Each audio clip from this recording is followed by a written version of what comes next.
Assamese জিকে কিহৰ পাত্ৰত গাখীৰ থলে বিষ হৈ যায়? আপোনালোকৰ সন্মুখত অপশ্যন আছে ক লোহাৰ পাত্ৰত, খ টিকাৰ পাত্ৰত, ক কাঁচৰ পাত্ৰত, গ তামৰ পাত্ৰত।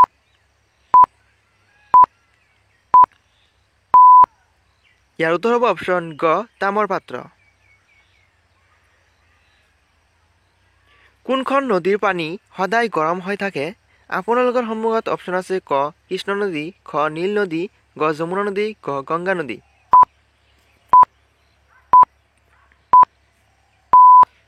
ইয়াৰ উত্তৰ হ'ব অপশ্যন খ নীল নদী। কোনজন ৰোগীৰ বাবে নেমু চাহ বেছি উপকাৰী? আপোনালোকৰ সন্মুখত অপশ্যন আছে ক ডায়েবেটিছ ৰোগী, খ জণ্ডিছ ৰোগী, গ আলচাৰ ৰোগী, গ বৃক্ক ৰোগী। ইয়াৰ উত্তৰ হ'ব অপশ্যন ক ডায়েবেটিছ ৰোগী।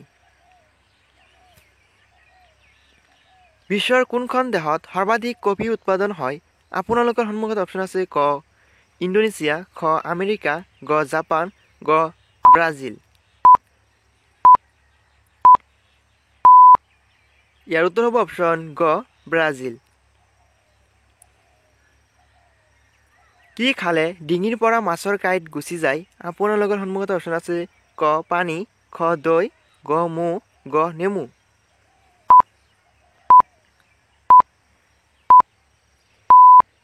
ইয়াৰ উত্তৰ হ'ব অপশ্যন গ নেমু।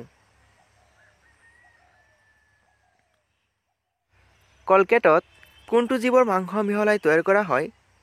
আপোনালোকৰ সন্মুখত অপশ্যন আছে ক সাপ, খ গাহৰি, গ মেকুৰী, গ ওপৰৰ কোনোটাই নহয়।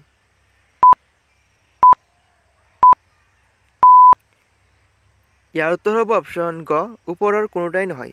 বন্ধুসকল, ভিডিঅ'টি ভাল লাগিলে লাইক কৰি চেনেলটি ছাবস্ক্ৰাইব কৰি ৰাখিবা এনে ধৰণৰ সাধাৰণ জ্ঞানৰ ভিডিঅ'বোৰ পাই থাকিবলৈ।